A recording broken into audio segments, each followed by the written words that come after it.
မ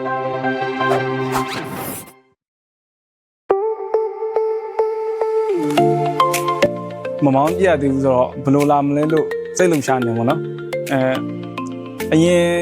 စီးခဲ့ဘူးတဲ့ Cure CPU 3 cylinder နဲ့ဒီ4 cylinder ဘာကွာမလဲဆိုတဲ့ဟာလဲအဲ့စိတ်ဝင်စားနေခုလောလောဒီလီကိုအကိုစပြီးတော့စသည်ကလေးကအဲ့ဒီဘယ်လိုပြောရမလဲChina ထုတ်တဲ့ကားတွေထဲမှာသူ့ brand နဲ့ဘယ်လိုပြောမလဲVolvo နဲ့ချိတ်ပြီးတော့collaborate လုပ်ပြီးတော့ထုတ်ထားရဆိုတဲ့ဟာနဲ့ပတ်သက်ပြီးတော့အကိုတို့Volvo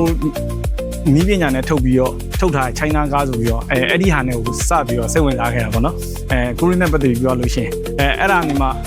China ထုတ်တဲ့ကားတွေထဲမှာ China ထုတ်တဲ့ကားတွေထဲမှာစပြီးတော့ရွေးချယ်ကြတဲ့ဟာဂီလီကိုပဲစပြီးတော့စမ်းပြီးတော့စပြီးတော့ရွေးချယ်ခဲ့တာတခြားကားတွေတက်စားလို့ရှိရင်အဓိကတော့သူ့မှာVolvo နီးပညာနဲ့ထုတ်ထားရဆိုတဲ့ဟာကိုလည်းဘယ်လိုလာမလဲဆိုတာသိချင်တာရဲ့အခုအရင် CPU 3 cylinder နဲ့တော့မောင်းကြီးရတဲ့လောက်ကလည်းကြိုက်တယ်ဆိုတော့အခုဒီ SKD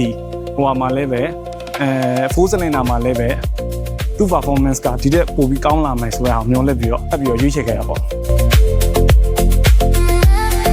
တိုက်တဲ့ features တွေကတော့အခုဒီ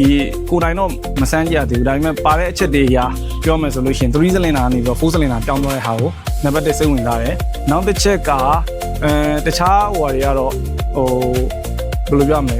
ကျန်တဲ့ function တွေကတော့တို့ထုံးစံတိုင်းပေါ့နော်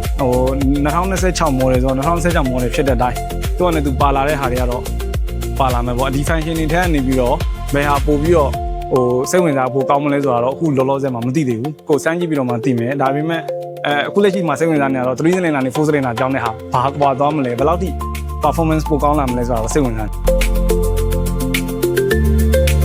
အခုနဲ့ပြောမယ်ဆိုလို့ရှိရင်ဂီလီကပေးရတဲ့ဈေးနဲ့ရတဲ့ performance နဲ့မှာသူ့ဈေးတန်းနဲ့သူမှာအရင်တန်တဲ့ကားတစ်စီးလို့တော့ပုံမြင်တယ်အရင် CPU Cure စီးနေတဲ့ user တယောက်အနေနဲ့ရောအခု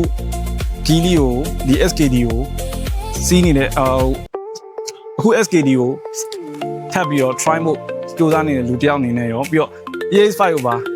ဟိုကလောက်ထားတဲ့လူတယောက်အနေနဲ့ပြောရလို့ရှင်ဂီလီကိုတော့အကိုတို့ကတော့ပေးရတဲ့ဈေးနဲ့ရတဲ့ performance နဲ့မှာတန်တာနဲ့နည်းနည်းလေးပိုတယ်လို့ခံစားရလို့ပဲအကိုယူဆချင်တယ်ပေါ့နော်အဲ့လိုပဲတတ်မှတ်ပါတယ် service ကတော့ပြောစရာမရှိပါဘူးအကိုတို့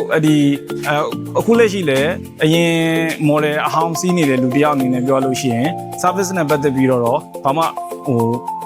အခုလက်ရှိဒီပေါ့နော်အခုကြုံတွေ့နေရတဲ့ user တယောက်အနေနဲ့အခုလက်ရှိတော့အခုမှဘာမှပြဿနာကြီးကြီးမားမားကြုံတာမျိုးမရှိဘူးလိုအပ်တဲ့ spare parts ဘာညာကြောက်လို့ရှိရင်လည်းများသောအားဖြင့်ကရတာတော့များတယ်ပေါ့နော်ကျန်တာကတော့ဘာမှတော့ထွေထွေတူတူပြောရလောက်တဲ့ဒီတော့ကိုလည်းမကြုံဘူးသေးဘူးဆိုတော့service ပိုင်းနဲ့ပတ်သက်ပြီးတော့အခုအနေနဲ့တော့အခုလက်ရှိထိ user တယောက်အနေနဲ့ဆိုလို့ရှိရင်တော့ satisfy ဖြစ်ပါတယ်